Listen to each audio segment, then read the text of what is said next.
the necessity and the ethical importance of supporting adaptation in the least emission-creating, most vulnerable places, that's a part that I think is really being taken off the table in a way that the future is not going to be kind to the history that's being created now. Welcome to Development Dialogues, a podcast series bringing together experts from research and policy to answer questions that are key to addressing today's most complex global development challenges. We'll discuss how the latest research in development economics can inform strategies to fight poverty, reduce inequality, and drive inclusive economic growth. Development Dialogues is a collaboration between Yale's Economic Growth Center and VoxDev.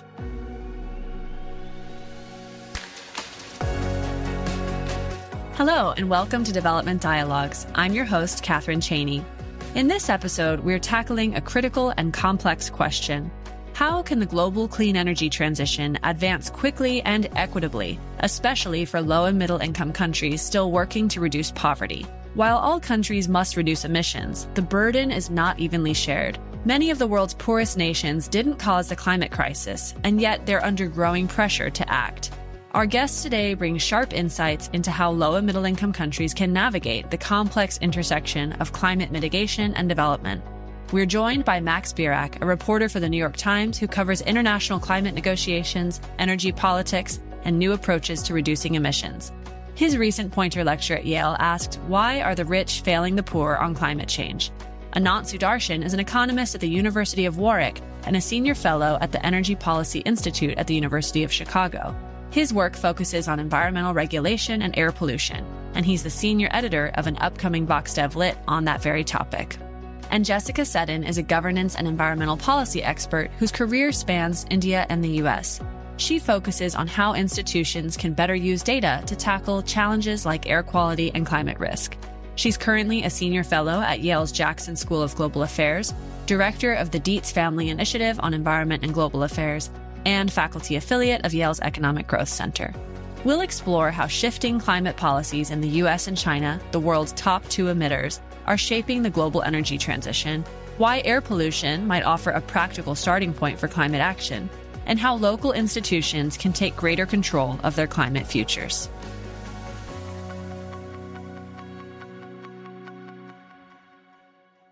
Max, Anant, Jessica, thanks so much for joining us. Thanks, Catherine. Thanks, Catherine.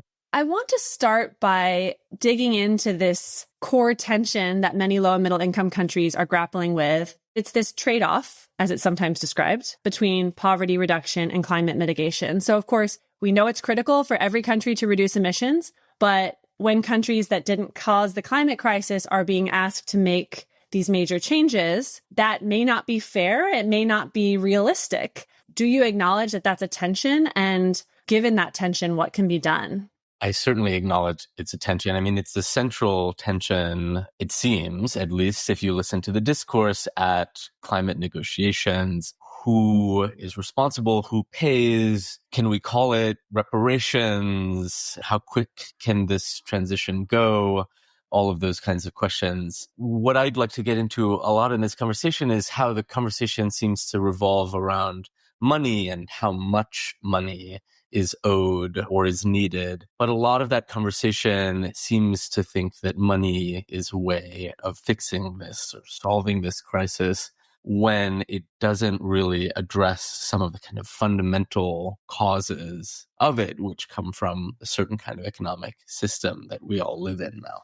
My initial instinct is that I don't think that's the framing that I would use. I think climate change is a global public goods problem, and it's not about asking developing countries to do something or not do something, in that the United States may say whatever it wants. That doesn't make India take action or not make India take action. But the costs of climate change will occur in any case. So I think framing this issue in the sort of us versus them, is this reparations, whose fault it is entirely counterproductive. I think when it is framed like that by developing countries, it is often instrumental. It is in much the same way as the United States does not want to take action sometimes and has reasons for it. When India does not wish to take action, this is one of the reasons that they use. But I just don't think it's that kind of problem. The costs of climate change are incident in large amounts on India and China. So it really doesn't matter what they are asked to do or not asked to do. It's in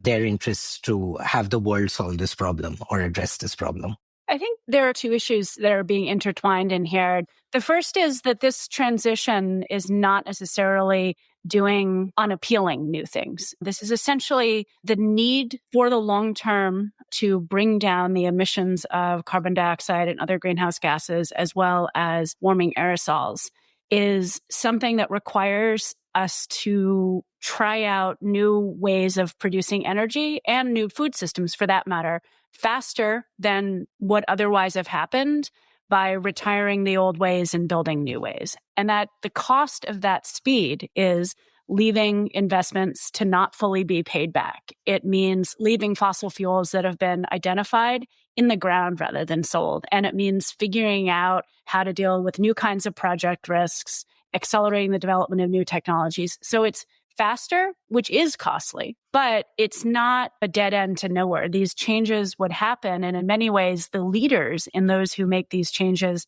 faster in terms of battery technology, solar technologies, different ways of dealing with wind, are going to have an economic advantage in the future. I think it's important to keep an eye on that and how do current actions by the US or current multilateral actions affect the potential for that gain and affect the potential for that speed if the resources to pay for that speed are not forthcoming and have never really been forthcoming. So I think looking at it as a speed question brings up other dimensions. The second point is, I think, the tension between mitigation and adaptation. The climate impacts and dealing with the impacts over the next couple of decades is an adaptation question, much more than mitigation, just given the way that energy imbalance plays out.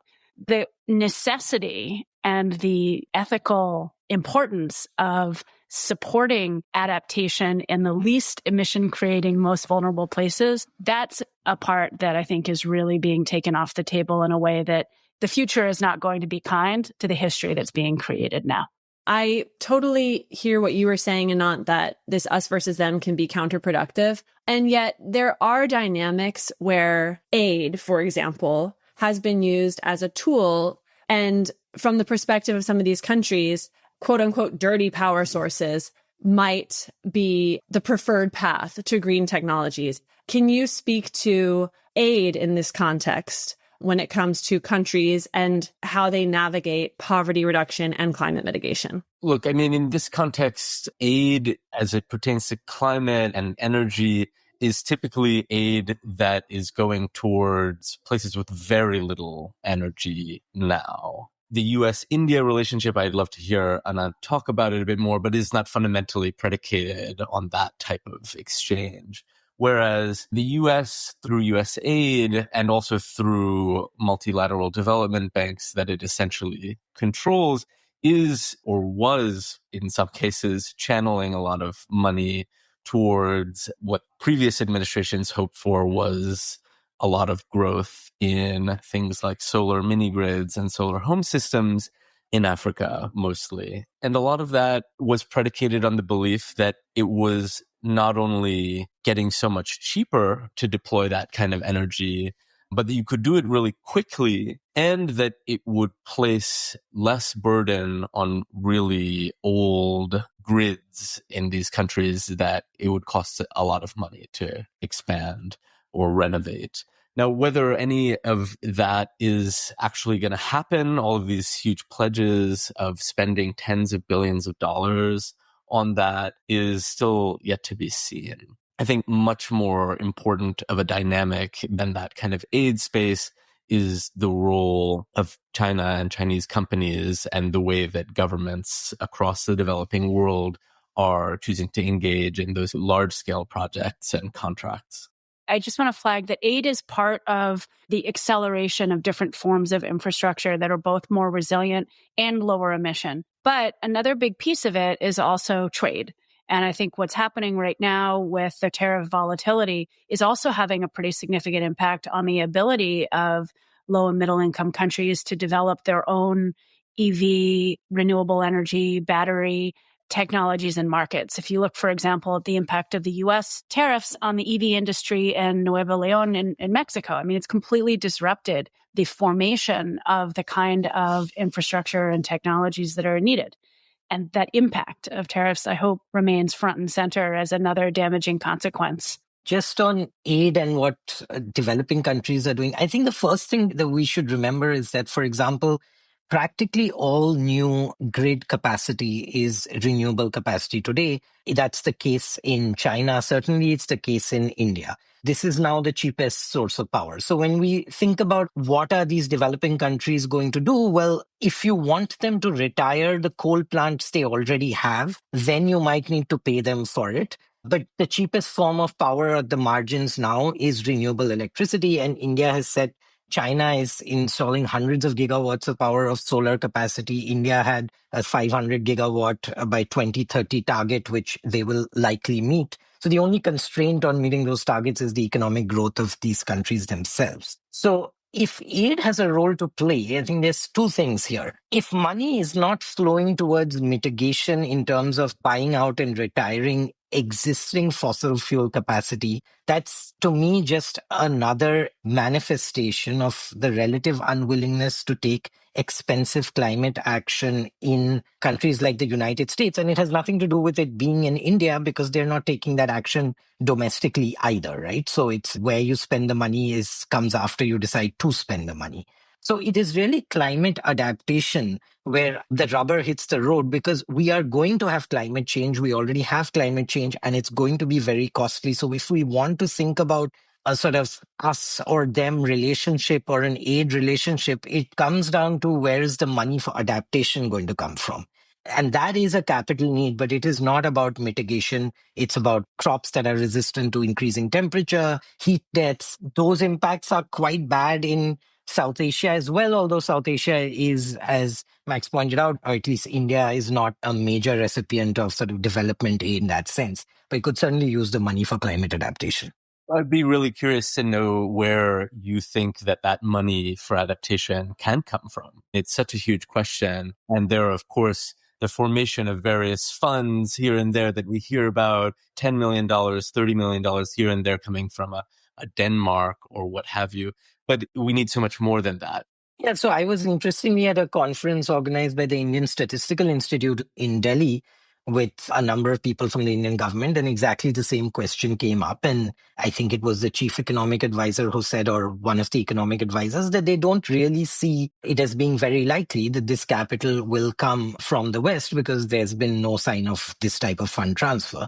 And so India is attempting to raise that money. A small portion of it will come from domestic funds. Another portion of it might come from increased corporate taxes or CSR spending. That's not going to meet what we expect to need by a long way. And so you're going to see costs imposed on people. So I did not get the sense, and I do not have any reason to think that there is a lot of belief that there will be capital flowing from the United States to India to solve these problems. And in part because it runs into the thorny issue that it starts looking a lot like conventional aid. And that's not something that necessarily these countries want to be asking for with that label on it. So it is a problem that we need creative solutions for. And for example, it is possible that India sets up a carbon market that if it could integrate with the EU ETS, say, would be able to use mitigation as a means of sort of pushing some capital in, but then the use of that capital is largely to enable greater adaptation.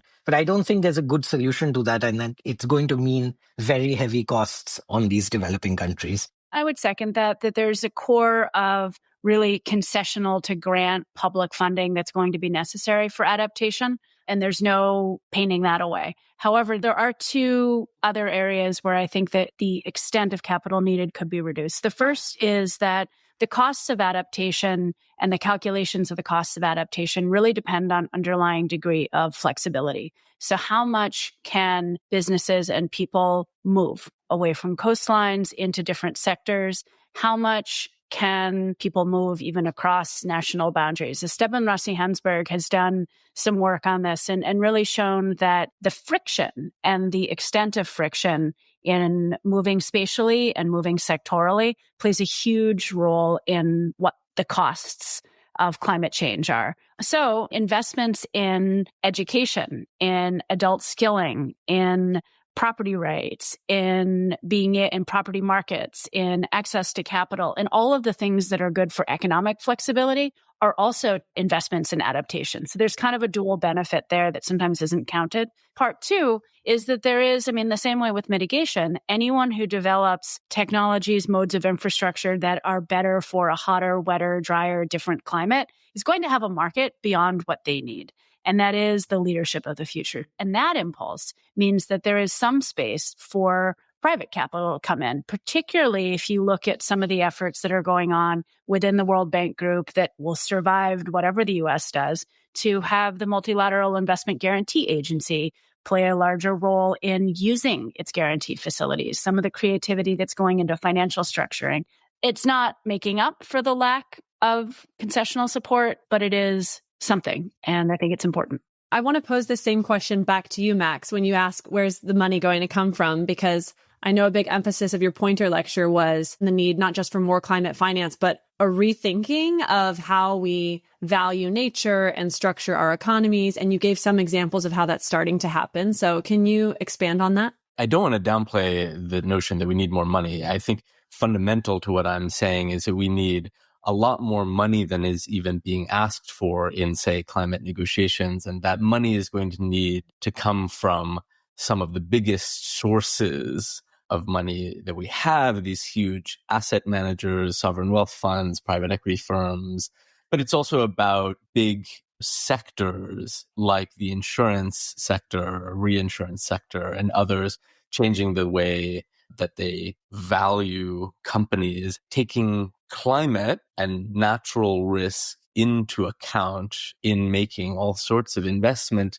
It's firstly not done on a large scale now, but there are some like Norway's sovereign wealth fund and some firms like Morgan Stanley and BlackRock that are looking at incorporating this much more into their valuations. And that they're doing this because they're the ones who are seeing the impacts of climate change and natural risk in the balance sheets of the companies that they invest in. And so they're not trying to make new rules because they care about climate change or adaptation or mitigation, but because climate change is starting to actually diminish the value of many of the companies that they're invested in. And so I think that there is some kind of shimmer of light there in changing the way that money flows to try and bolster entities of different kinds. It could be a forest itself or some kind of energy project as well that have knock-on effects in strengthening the power of ecosystems and nature's services, that those services help companies and communities and countries have economic resilience. Anant or Jessica, I'd be curious for your views on the role of development economics and the role of economists in helping to expand our definition of economic growth to account for these costs in terms of climate change. I think there are sort of two strands here. One is natural capital accounting, which is Eli Fenichel here at Yale has done a lot of work on in the US. I know that India has a working group, Partha Dasgupta in the UK, Stiglitz and Fatoussi. There's been a number of different emphasis on the need in national accounts to account for natural capital. And the methodologies on that are becoming more standardized, more adopted, and there's support facilities at the World Bank for doing that. That's one level, and recognizing it as an asset. And I think part of what Max is talking about, though, is more on a project level in valuing ecosystem services and nature-based solutions, whether you're valuing them for cleaning the water, cleaning the air, capturing carbon, the role of nature in achieving these things. And one of the bright spots there is actually almost like the competition and the investability of metrics companies.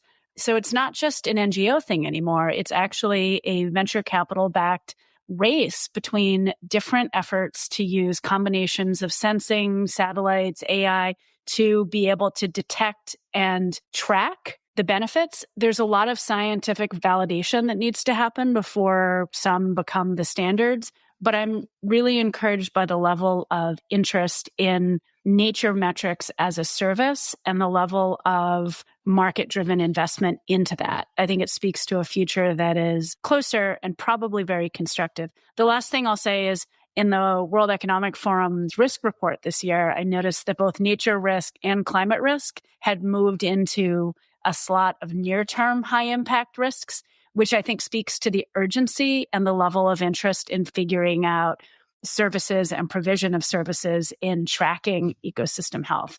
Whether it'll be fast enough, different question, but at least it's getting faster. I agree with most of everything Jessica said. I think there is still in many countries the view that you're trading off growth goals versus environmental goals. It's increasingly obvious that at least on the margins, that's not always true. Air pollution levels, groundwater depletion, these are environmental disasters with massive growth costs. And these are not climate costs necessarily. Some of them are climate co-benefits, but burning coal and air pollution from coal is a cost on India today, now, and that you need make no reference to climate change or any kind of sort of shared responsibility. But we still, I think, have not got to the point where these externalities are being properly accounted for. And whether it's a conventional textbook externality like air pollution or sort of what is the cost of losing biodiversity? Some of them are easier to quantify, some of them are not. But across the board, I have found, at least in my work, that we have environment departments that sit in a separate silo, drawing up these irritating rules that are in no way integrated into project planning otherwise. And so they just end up looking like burdens, right? So you would think air pollution is a health problem, and so it should be integrated into health policy, but no, it's not. There'll be separate department writing down some rules and nobody else is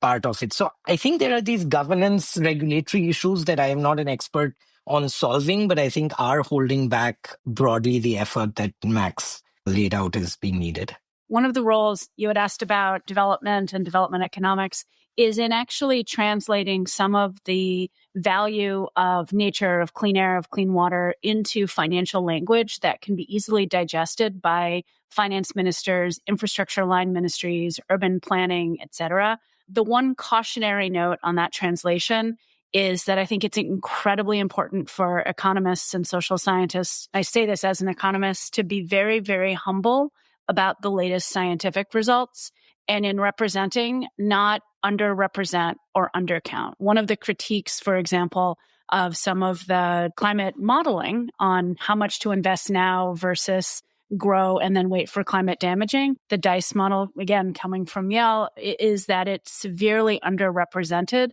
the science on known impacts because it wasn't easily representable in economics terms. I think that's an incredibly important thing to avoid this time around. So making sure that whatever metrics, whatever language, whatever accounting standards are continuously updated in consultation with scientists is absolutely essential to keep up with the changes.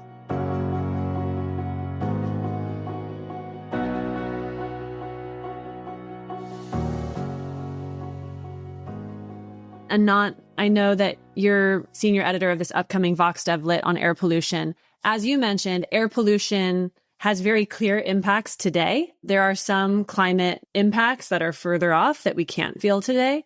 But anything more to say about what's happening in the air pollution space that may offer lessons for broader climate action? My diagnosis of part of the problem is that it is a state capacity problem, in that if the government or if politicians think they cannot solve a problem reasonably, then there is a tendency to ignore it. And if you look at air pollution in India, you have a set of regulatory instruments. There are many laws on the books. There are many rules on paper, and they're not working. And so the challenge for someone saying, okay, you need to pay more attention to air pollution is to also help the state figure out what they're supposed to do that is going to work. What are the policy levers that are going to actually work because the existing levers are not doing so? And so some of my research is in that area, but I think that is a very important part of this because there's a certain defensiveness that creeps in when you're constantly told about how bad a problem is. and you don't think the state machinery is able to deal with it. There remains a sort of cognitive dissonance, if you like, in the way this is talked about. There was a question in the Indian parliament, this comes up every year, but there was one last winter about what are the health costs of air pollution, and the answer was there are no certain known health costs of air pollution in the Indian context. So you have an environment ministry with rules, but you're not willing to acknowledge the basis of those rules, because if you do that, then the failure to adhere to those rules becomes more important. If you're going to have standards that are violated, it's sort of easier to deal with that if you don't keep bringing up what that violation means in real terms. So there is that cognitive dissonance, but I think there is a state capacity problem, and it's an interesting research area on how you make states more effective at solving these problems. Air quality in India is an infrastructure issue. So what is the state capacity to regularly and quickly update public transport infrastructure is a core question for state capacity. So it's not as much as an adoption of new technologies as an overhaul of the ability to deliver complex projects at different scales faster, which is to say that there's not really an easy solution on it until some of the environmental change, whether it's air quality or mitigation, gets reclassified as a matter of district economic development, of human capital development, as something that would traditionally be seen as we're going to develop the Golden Quadrilateral or the North, South, East, West corridor in the name of an economic development goal. It needs to almost get slotted into different channels and then capacity upgrade. I do want to return to China. Our central question here is, who really holds the power in the global clean energy transition? And this is an interesting moment for China. I'm not sure that I would use the word power or say like that China holds the power per se. China has a very powerful command economy that can, in a way that almost no other, develop rapidly an entire industry and come to dominate it, especially if it's a nascent one, like a lot of renewable energy technology is. And I don't mean to say that it's all brand new. This stuff has been in development for many years, but the building of it at scale is. And so the fact that China has come to absolutely dominate the production and in many cases also the processing of the raw materials that go into panels and turbines and batteries and so on, does give them immense importance. Now, does it give them control or power? I think that that's more a reflection of the fact that other large economies, whether it's the US or European ones or India for that matter, have had their own setbacks or decision-making, policy-making that has turned them away from doing what China did. Or perhaps they're now trying to make that shift as India is or as Germany is, but they're doing it at a later stage and are up against solar panels, let's say, that China is producing at a very high quality and low cost that have driven the cost of a unit of energy from them so low that this has become, as Anant said, the main way that grid energy is being added around the world. So I guess my main point there is just that I'm not sure that I would assign China a great deal of power. That may just be a semantic distinction because, of course, their importance is paramount in this. So I'll phrase it a little bit differently. Certainly, China plays a significant role in the green energy transitions of other countries as well. And that's sometimes described as a potential partner, but also a potential source of dependence. So there's a complex relationship there. If you look at the characteristics of the low carbon energy economy and you say, okay, where are the choke points and how long can those last without being competed away by somebody coming up with another alternative?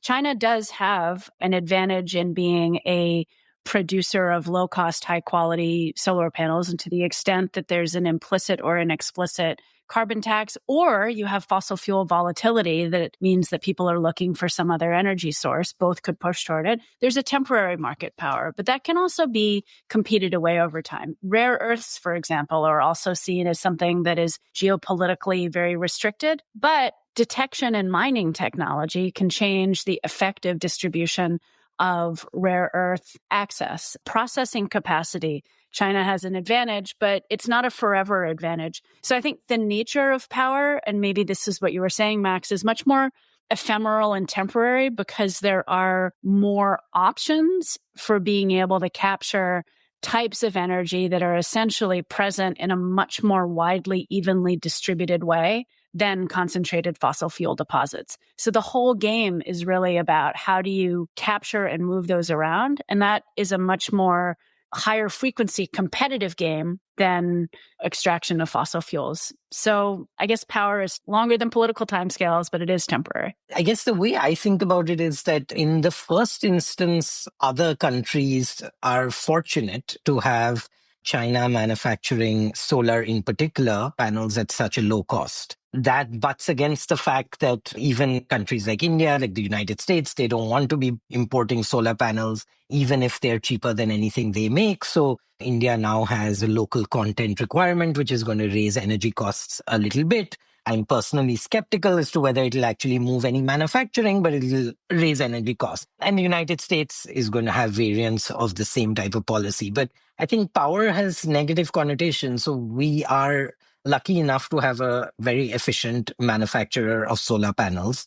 And if we want to take climate change seriously as an existential issue, and even if we just want to say that energy has huge returns for countries, then it makes sense to import that capital as cheaply as possible and use that energy to run AI data centers or whatever else you may wish to do. So I find this concern about China's dominance in upstream solar energy technologies a little ill-formed. I think most of the benefits of energy are value-added benefits that come further down the line. So buy the solar panel as cheaply as possible, get it installed now, and then use that electricity. It's not like importing oil. Once you have the solar panels, you have the solar panels and they last for a long time. And so I don't think it makes sense for countries like India, at least, to be putting in local content requirements and generally getting in the way of the energy they can bring on board. Max, I know that you cover the COP process very closely. I know we've just talked about power, but I do want to talk about agency and the agency of low and middle income countries in this process, especially at this time where wealthier nations are changing their stance on climate action. What does meaningful participation of low income countries look like? Not just in day-to-day climate action, but in the formal negotiations on what's next. My criticism of the COP process is less that developing countries don't have a voice there because they're in the room. And actually, in a lot of cases, the loudest voices at a COP are coming from those countries. How many forums in the world do you have where the Marshall Islands is actually somebody who we're listening to, who I'm quoting at every COP? That's actually really, really unusual. But does COP have any power, or is it the signaling mechanism that we make it out to be? I think that's where my criticism comes from of the process. Just the sheer fact that since the first COP, over the 30 years that have passed since the first COP, that in those 30 years, half of all human-generated greenhouse gas emissions have taken place, is just a stark reminder that this negotiation era, this much more aware era that climate change is an issue and is a real thing and is going to affect everybody and costs bajillions of dollars, has taken place while we have exacerbated the issue to the nth degree. In other words, COP doesn't move anywhere near as fast as it needs to. It is the Galapagos tortoise of climate action. The reason that I before was bringing up these big wealth asset managers as a different place to look is because they do act quicker, and we need quick action. And I think the reason we're talking about China too is because they've been able to muster an entire industry in an incredibly short amount of time. And that is the kind of be all end all of all of this climate discussion, is the ever increasing urgency. I think the path to progress is going to be through new, smaller regional alliances that may not be just about emissions that contribute to changes in temperature and precipitation, but also about connected ecological systems, shared ecosystem services, adaptation, widening the options for resilience. And from that, we may end up with a new and more appropriate environmental regime. Right now, we're in this space that the foreseeable damage from environmental change, both climate, ecological, the whole spectrum, plus adding in pollution, is very much within the financial time frame for long-term asset managers. I mean, if you're thinking about a pension fund that's looking at payouts in 30 years, 40 years, because you're dealing with, say, teachers as they retire, you have an interest in how the world is 40 years from now. And that requires action, maybe not global, but it requires a combination of management and emission reduction that may be easier to get started in small clubs that may eventually federate back up to something else. And I hope that happens quickly, but I think that's probably a more promising path than full consensus-based multilateral around globally well-mixed gases. Jessica, I love what you just said about the path to progress. And I do want to end our conversation there. When we talk about a more just and a more effective global clean energy transition and at a faster pace, what's one shift you'd like to see? I don't know whether we will see it. I think that it is on the high energy using individuals to do what they can in their personal and political lives to create more carbon room, to create a little more space for that transition to happen. I think the limited energy access and the level of continued energy poverty are reprehensible, and that we need to create space for that to be solved as an extremely high priority. Even just, say, a country like the United States looking solely inward and completing a clean energy transition itself buys a whole lot of time for developing countries who use very little power anyway to add on. It will be mostly solar anyway on the margins, and it allows them time to use their assets and not leave them as stranded assets, the coal plants that they already have. The gift of time is one that is in the power of Europe and the US to grant, and it requires doing a transition themselves internally. If I were to be provocative, even Europe, you hear a different sort of discourse from Europe. But if you look at, for example, Germany turning on coal plants when it gets into the midst of a war, I mean, there are all sorts of priorities that are driving energy mix choices in Europe and the United States that are taking us away from this. So I would say just resolve your own energy policy, align it up with these climate goals, and that's a huge thing in itself. I think that you're not going to get that shift in policy without a kind of deeper philosophical shift, essentially, which is something that feels farther away and more impossible because power has been built through the exploitation of these resources and also comes from the same fount as colonialism did in many ways, belief that man can conquer nature and conquer the world and control it. That needs to be seen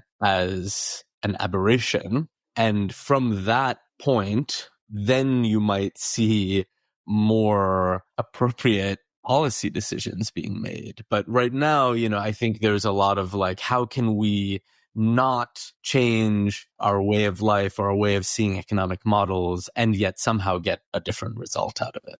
Maybe science education would help. If you just look at the futures, I don't know how old your kids are, but mine will be 92 in 2100. It is hard to think that it's okay to do what we're doing now when you think about it that way. And that stark realization to just calculate how old are your kids in 2100, it's almost making me cry right there. And if I think more people did that calculation, we'd see some change one form or another. I can't think of a more powerful way to close. So Max, Anant, Jessica, thank you so much for taking the time to join us. Thanks very much for setting up the conversation. Thank you for the invitation, Catherine. Thanks, Catherine. It was a pleasure to be here. That's all for this episode of Development Dialogues. If you'd like to learn more about the Economic Growth Center, you can visit egc.yale.edu, where you can sign up for the EGC newsletter. And if you'd like to learn more about VoxDev, head to voxdev.org, where you can sign up for the VoxDev newsletter to receive a weekly summary of the latest economic research. If you enjoyed this episode, please subscribe and consider sharing it and leaving a rating and review. And look for the next installment of Development Dialogues wherever you get your podcasts.